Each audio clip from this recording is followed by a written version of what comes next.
What's up, Scooter Nation? Your boy is back. Yes, it's me, the real Scooter McGavin, and I will be your voice host on this crazy golf adventure. Today, I will be playing the front nine of the luxurious Fairway Hills Golf Club in Columbia, Maryland. As always, let's get it. So unfortunately, I was unable to show you my tee shot because I had some people rate up my you-know-what when I teed off.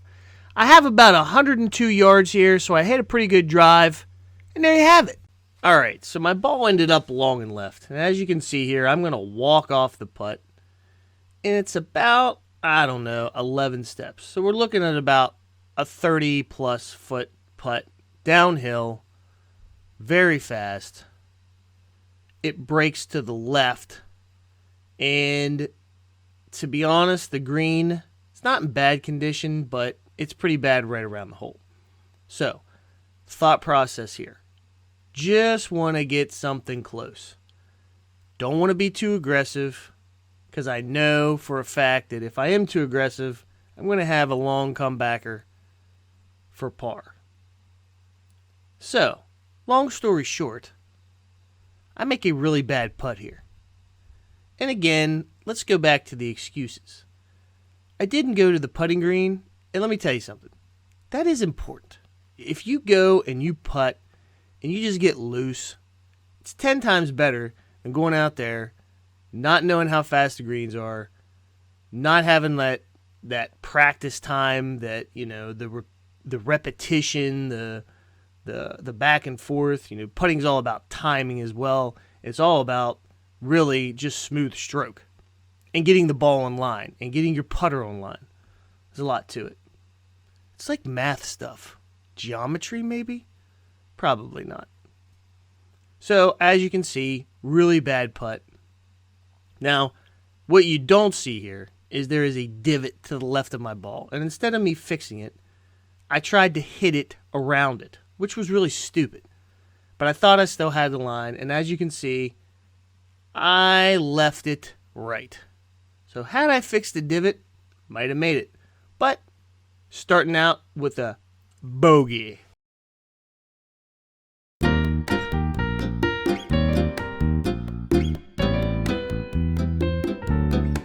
I hate this hole! So here we are at hole number 2. It's a par 5, 585 yards. And I gotta talk fast because I cut my clip short. I had a really bad shot, and as you can see, I run to see where my ball's going. That's never good. See ya. So check this out. My ball ended up in the creek. So I'm gonna have to go ahead and do a drop. Take a penalty stroke. But here's the funny part. So this is a video that I had edited before. And yes, that is a dancing taco. And I couldn't find the other footage, so I'm just going to go ahead and let this one play out. Because other than that, we wouldn't see me shooting or taking my second shot and finishing the hole out. So yeah, dancing taco. And as you can see here in a couple of seconds, some really cool effects. This is low budget, people. Really low budget. Boom. Off in space. So here I am with my 4th shot into this par 5. I pulled the A wedge because I have about 122 yards. This area is very saturated, so I want to catch ball first and make sure I don't hit the ground first, because if not, I'm going to chunk it and I'm going to have a mess all over my pantalones. So I caught ball first, but I still didn't hit the ball very good, and I ended up a little short. So now I'm chipping for par. Here I go with my 5th shot. As you can see, I'm short of the green and probably about 30 to 35 yards from the pin. I pulled the old 58 degree here, which again, I'm not too great with. But as you can see after this shot, this one turned out pretty good. I'm going to try to key up the sound because it's a sound that every golfer likes to hear. That tink of the flag.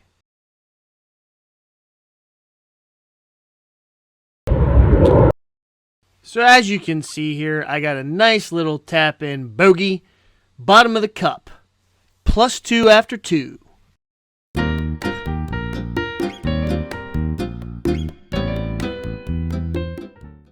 That's a lot of weeds! So here we are at hole number 3. Today, this par 3 is going to be playing 137 yards. How do I know that? How do I know that it's 137 yards? Because I stepped it off the entire way. No, I have a rangefinder. So my thought process on this one was, let's just hit a nice little punch 9, cut it in there nice and beautiful, and let it land soft. But no, I decided to go with a full pitching wedge. And to be quite honest with you, I hit it pretty bad. I thinned it, and it went way over the green. Not a good shot. So you see that little guy all the way up there in the corner, walking over the hill? That would be me. That's where my ball landed up. A long ways from the pin. And I thought, you know what? I'll set the camera up right next to the hole so I can get a good shot of the ball coming right at the hole for an action shot. And guess what? I didn't get anywhere near the hole. If you take a look at the upper right-hand corner of the green, you'll just see the ball trickle through there as I hit a pretty bad chip shot. But you know what? It did end up pin high, so I was pretty excited about that. It's the little victories. So here we go with my par putt. As you can see, I am pin high, but when I looked at this putt, I'm like, man, this thing's going to go left. But it took a hard left. I mean, like, I ain't going in, man. So then I leave myself with a really tough comebacker for bogey. I miss this, I get a dub on the card. So I'm channeling my inner Nancy Lopez to just ram this thing in the right, just a little inside right. If you ever get a chance to watch Nancy Lopez and her aggressive putting, it'll change your life, I'm telling you. Short putts, good to just go for it. And as you can see, I just sneak it in there for a bogue.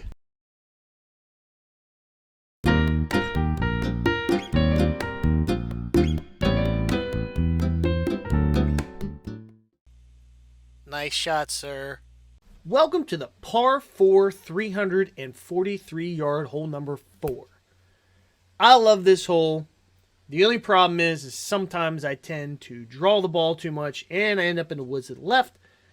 If you hit one to the right, you're in the tree line, and you have like sort of a little punchy shot out of there, or you'll be in the other fairway. But this one, I always have this little love-hate relationship with my 3-wood, but today I'm expressing my love. All right, for my second shot, I got 81 yards. I ranged this one, and to be honest with you, we still got a lot of wet conditions. Probably should have taken like an A-wedge and just kind of choked down on it and hit a little cut shot in there, but I want to go ahead and take a kind of full, maybe 3/4, 56. And I'll be honest with you, I hate my 56-degree sand wedge. I don't like it. It's a nice club, just don't like it. Don't hit it well. And as you can see here, I get one on the green. It's not very close, but at least I'm going to have a birdie putt. I think I got a little past parallel here, which kind of caused me to try to correct it at the last second, and I just kind of hit a low liner, and it worked out.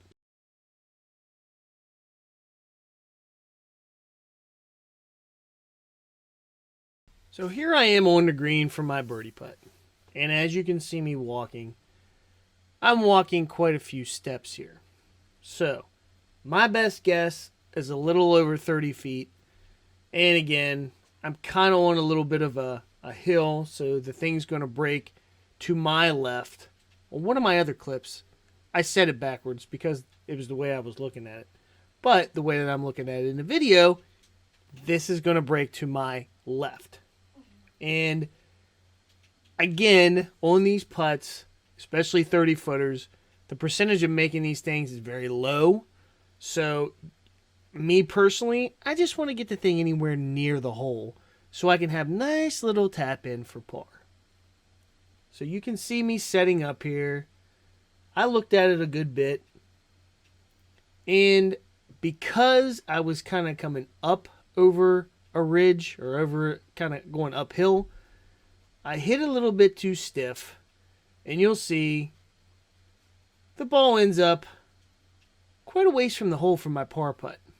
So, as I'm walking back, I'm thinking, nice putt, dummy.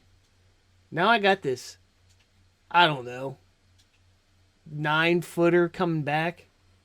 It actually broke a little to my left, not a lot, but I put a good stroke on it, and I ended up making my par. The pros make these all the time. Me, I might make them 30% of the time. That's why I don't have a good score. That's why a lot of amateurs don't have a good score. These aren't easy putts, but those guys make them. So you'll see I put a pretty good, nice, fluid stroke on this. Bam.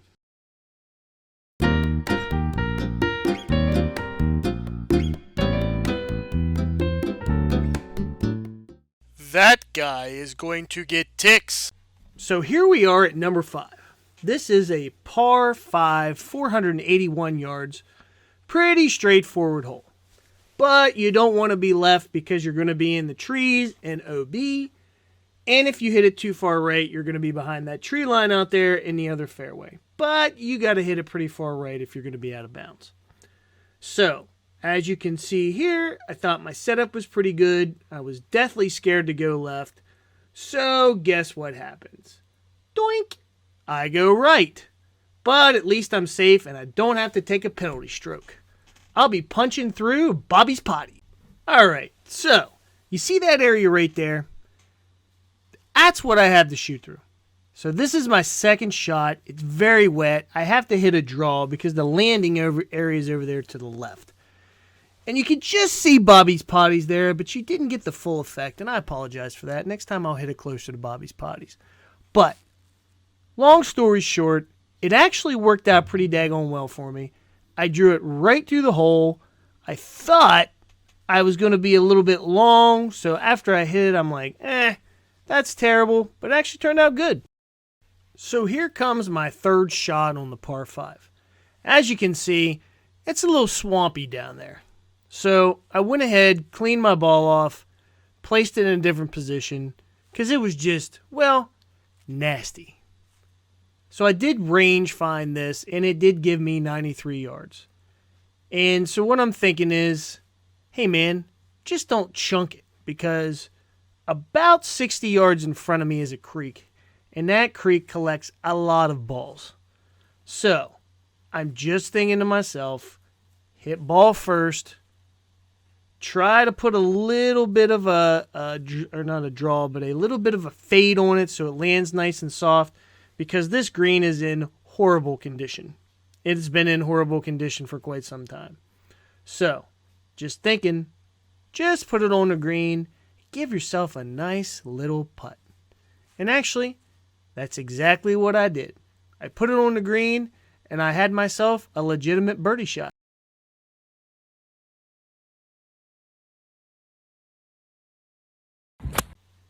So here we are with my birdie opportunity.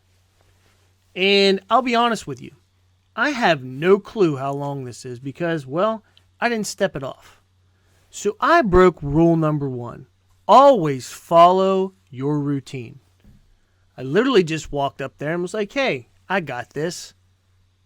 But really, in my mind, I'm thinking, this green is so tore up, so beat up, there's absolutely no way I'm making this birdie putt. But you know what? That's a defeatist attitude. What I should have been thinking was, I'm going to put this in Nancy Lopez style. Right center, just jam it in there. But, as you can see, I made a really, really, really bad putt. And you can't see what's right in front of the hole, but it's even worse. There's like zero grass there. But you know what I did? Positive thinking got me through the putt. Drained it for par.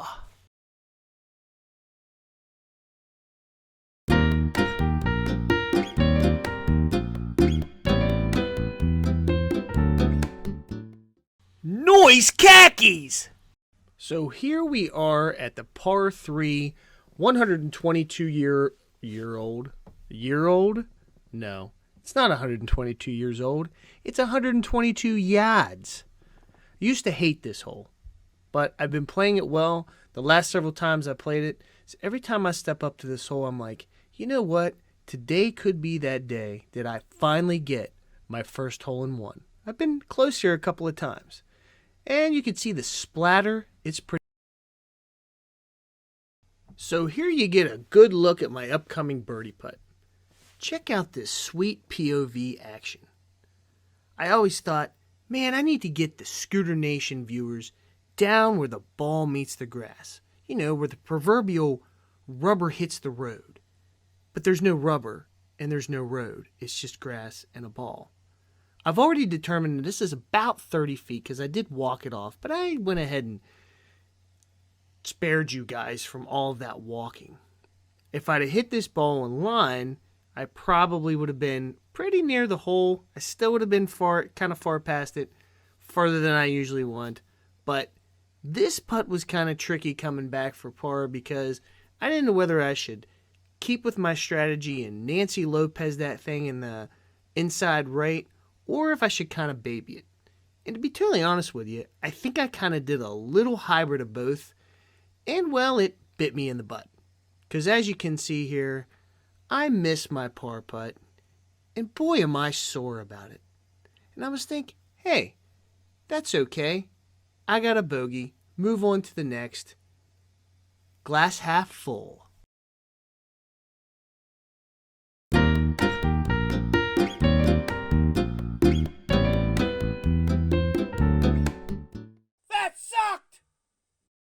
Just like the 7th hole, this next shot is coming right at you, Scooter Nation.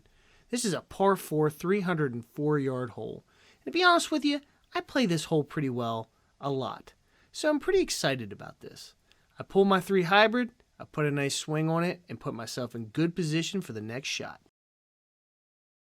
So I put myself in real good position with my 3 hybrid off of the tee. Now I got about 70 yards, and I'm thinking, man, I'm going to put it all over the flag. Flag's in good position, kind of up, maybe a little bit towards the middle. And I thought I put a good swing on it, but I hammered it. Way past the flag. Looked good. Felt good. Wasn't good. So check out that guy way over there. Yep, that's me. And after that really nice drive, this is what I left myself with. Yes, it's a birdie putt. Yes, I'm glad I'm on the green. But it's like 30 feet away, downhill, not a very makeable putt. But again, should I go half glass full or half glass empty? On this one, I'm going to go ahead and go glass half empty. So here again, my thought process is, hey man, just get it near the hole. That's all you got to do. Make a nice stroke on it. Put it down there, I don't know, 2-3 feet, and then Nancy Lopez it in there for your par. But you know, sometimes that thought process doesn't work out. I don't know what happens between, hey, I know what I'm going to do, and execution phase, but sometimes it just doesn't gel. Because as you can see on this putt, I didn't make a very good putt. And honestly, I wasn't that aggressive. I was trying to lag it up there to just do what I was saying before. Dump it in there for about 2 or 3 footer and let's Nancy Lopez it home. But as you can see, I killed it. The ball just kept going. I didn't make a good read. I honestly didn't think it was going to break that far. So I didn't get it online. I didn't get the speed right. It's just all in all a bad putt, as you can see from my hat there. Anytime you see somebody wearing their hat like that, it was not a good putt. Absolutely not. Unless they hit it on the way down to pick it up out of the hole. Nope. You see a hat like that, you know a guy missed his putt, and missed it badly. So yeah, I didn't move the camera because I was thinking, why do that? Why waste my precious energy to walk over there and move that camera when you know what? It can just be a suspenseful putt. Will I make it? Will I not? You won't know until you see it come into frame. Bad part is, I don't know what kind of stroke I made, but as you can tell, it wasn't good enough. Dang, inches from glory.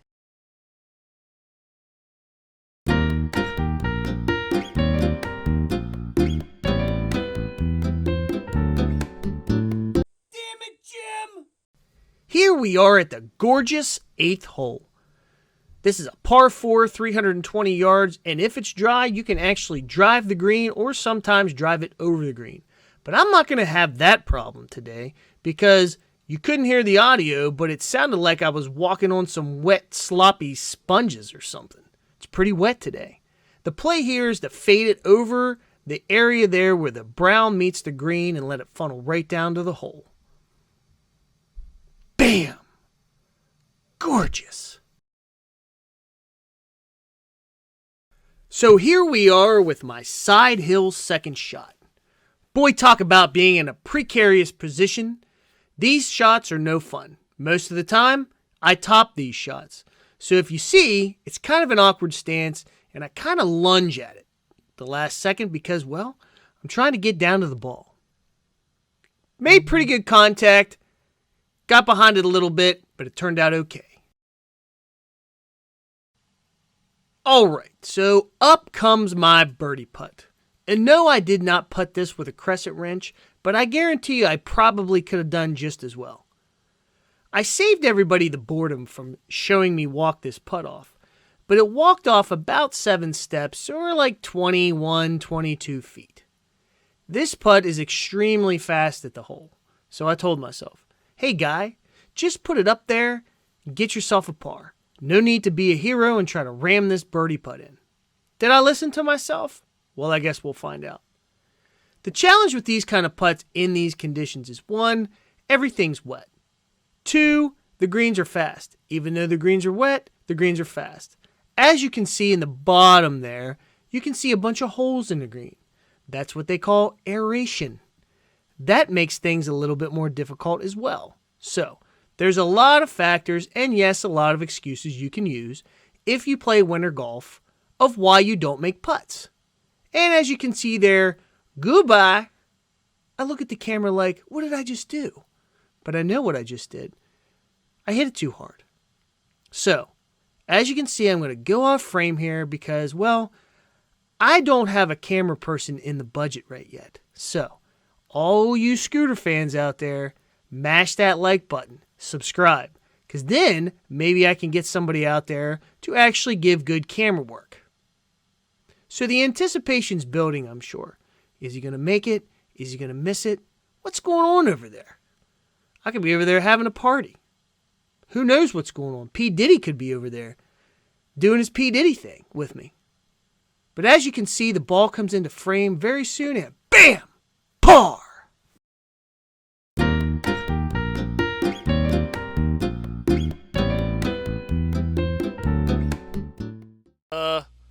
What are you doing with that putter?